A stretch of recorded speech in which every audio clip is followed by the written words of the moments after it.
Hey everybody, Danny Greco here. Quite often, a lot of the times I get a question from a new buyer when I'm consulting with them is they'll ask me, hey, Danny, how much over asking price do I need to be prepared to write an offer on?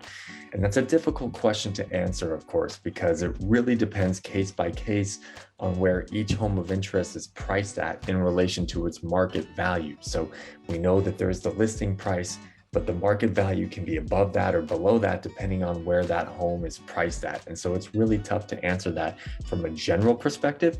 But let's dive into some stats here, just looking at a few Seattle area cities and seeing where on average are the homes selling at in regard to their listing price. So check this out. So real quickly, just going back a few years here, we're looking at the cities of Seattle, Linwood, which is about 15 miles, 20 miles to the north, Bellevue, about maybe 5-10 miles to the east of Seattle, and then Renton, about another 15 miles to the southwest. And I just picked these numbers, these cities arbitrarily.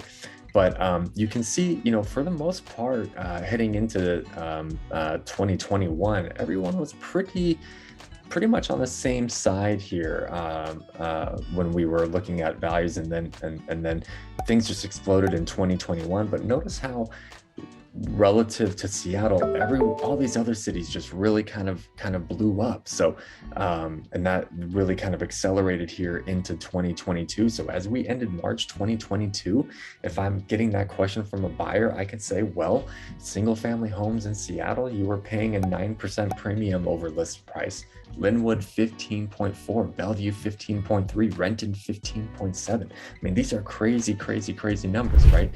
So, but the moral is I really try not to, this is good to look at from a general perspective, but when we're identifying a specific single home, it's really going to be a lot more microscopic than that. And that's where you're going to rely on me to really determine, hey, here's where that market value for this property is. And that again could maybe be well above what the home is listed at. It could be quite below it too.